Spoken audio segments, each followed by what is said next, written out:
Hi everybody, and welcome to Cleveland, Ohio. Welcome to the Christmas Story house, the house which was used in the 1983 film, my favorite movie all around. Not just my favorite Christmas movie, but favorite movie all around. This is where some of the scenes from inside of the house, and outside of the house obviously, were filmed.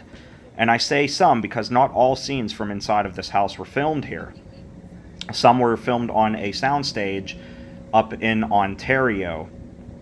Now, as for the house itself, I'll go into some history about that, but I'm not going to go into full history about the movie. If you would like to look up the info and history of the entire movie, you can do so by going over to achristmasstoryhouse.com and going over to the movie facts and trivia section. But over the next few minutes, I'll talk about the house here and some of the history about this. For starters, this house is located on West 11th Street in Cleveland, and it is open year-round to tours and to go to the gift shop across the street and the museum, which I'll talk about later. But you can come here and tour the house for just $13 for adults, and I believe it's like $10 for children or $11, but it's very worth the money, especially if you're a movie buff and a fan of the movie like I am. So a little bit about this movie, anyway. Bob Clark actually was looking all around the country for department stores that would allow him to film some of the scenes for the movie. And Higbee's, located in Cleveland, was the only one to get back and give him permission to do some scenes for the movie. While in Cleveland, he went out one day and just somehow found this house, I guess you could say, by accident. And he liked that it was the only house on the street that was really left untouched from its olden days. And while the other houses were somewhat updated and modified, generally the entire street had that old school feel to it, which was what he wanted for this movie, to make it look like the 1940s. The original owner of the house refused to let Bob Clark use this house for filming until he was offered $20,000, and then he was placed in a hotel and his belongings packed away for 11 weeks during filming. And that's when they got to do some of the footage here. The movie itself was based off of Gene Shepard's book, In God We Trust, All Others Pay Cash. It's a collection of semi-autobiographical short stories that Shepard wrote for Playboy magazine during the 1960s. The movie, again, here was filmed in Cleveland, and parts of it filmed in Toronto. The house was located on West 11th Street, and the Higbee building, which was seen at the beginning of the movie, still stands in downtown. In the 1960s, director Bob Clark was driving to a date's house when he happened upon a broadcast of radio personality and writer Gene Shepard, which you heard narrate in the movie A Christmas Story. He was listening to Shepard's stories of growing up in Indiana in the late 30s and early 40s, and he knew right away he wanted to make a movie out of the stories. Bob Clark's adaptation, however, didn't happen overnight. At the time, he was a journeyman director who specialized in low-budget B-movies. For years, Clark tried to find a studio to finance the film, but nobody was ever interested. But he never let go of his dream to bring Shepard's stories to the screen.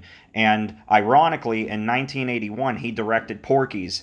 Yes, Porky's was the opening door for A Christmas Story, because obviously back then, if you're familiar with that movie, it was a hit at the box office. So now he had a name for himself. So they gave it a shot. It was a low-budget movie. The budget for A Christmas Story was roughly $5 million, which isn't a whole lot if you're making a Hollywood movie. Unfortunately, the movie was kind of a flop, and they pulled the movie out of theaters about 5 weeks early than they normally would. And for a while, it wasn't that big of a hit. until Warner Brothers bought the movie from MGM in 1986 and kind of forced it down everybody's throats to like it. And then before you know it, it started to become a hit. And then by the 2000s, this became a classic and one of everybody's favorites. So over the course of the years with the house after the movie was done, the house was sold. This place was completely renovated, and believe it or not, the house that you're seeing these scenes inside of was a condo, or a duplex, I guess you could say. It was an upstairs and downstairs apartment. And eventually, a gentleman by the name of Brian Jones bought the house on eBay for $150,000. He used revenue from his business, the Red Ryder Leg Lamp Company, which manufactures replicas of the leg lamp, as the down payment. When he bought it, the house looked nothing like it does now and like it did in the movie. Panels were taken out, walls were blown out, the place was completely modernized and redone.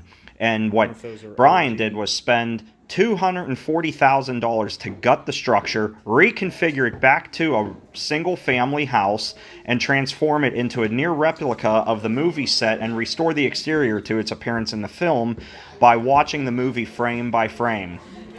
Jones also purchased the house across the street and converted it into the Christmas Story House Museum, which contains artifacts and props from the movie, including Randy's snowsuit, the Higbee window toys, chalkboard from Mrs. Shields' classroom, an original Red Ryder BB gun, which, by the way, they made 6 of for the movie, and he put photos from behind the scenes in the museum, which you'll see in part 2 of this video.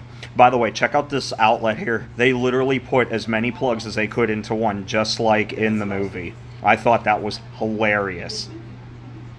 Anyway, the Christmas Story house opened up to the public in 2006, and most of the cast members have been there, except for Peter Billingsley, who played Ralphie. He's the only one who hasn't been there, and seems to have no interest when contacted or asked about visiting the house. Several years ago, I was fortunate enough to meet actor Ian Petrella, who played the role of Randy Parker in the film. He was there signing autographs and taking pictures with people, which I was fortunate enough to get that and get an autographed picture. Now, since 2006, the owners of A Christmas Story House, the gift shop and museum, have constantly added to the property, enhancing the visitor experience.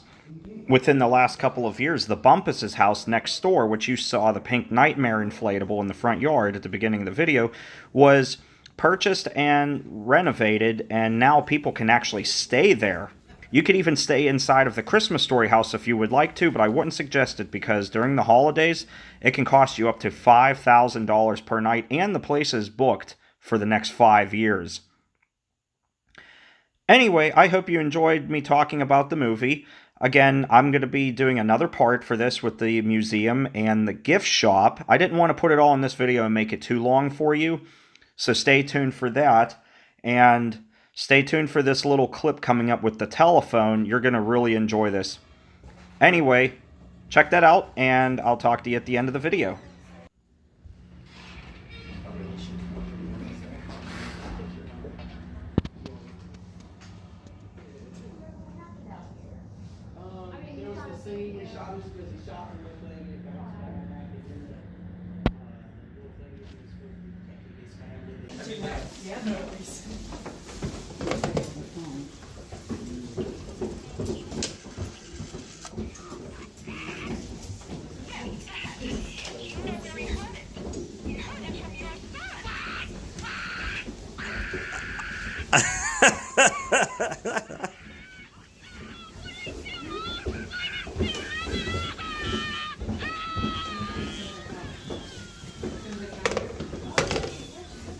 Wow.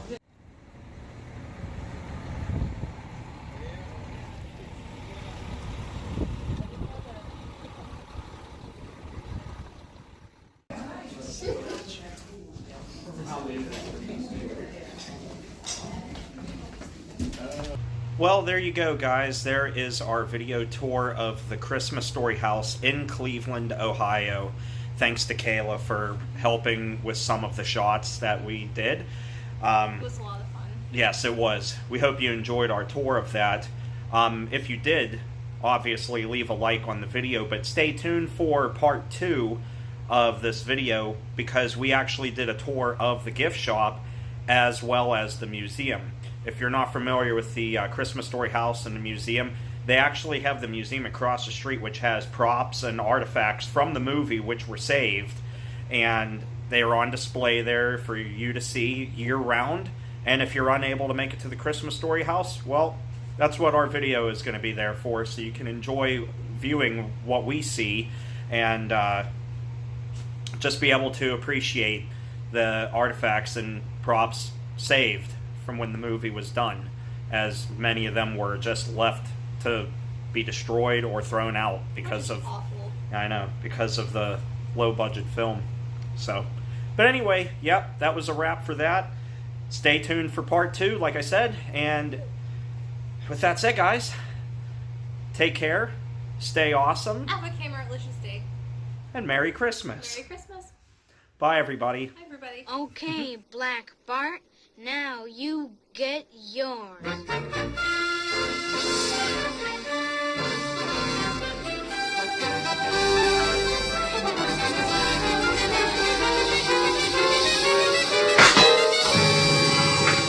Oh my God, I shot my eye out. You'll shoot your eye out, kid.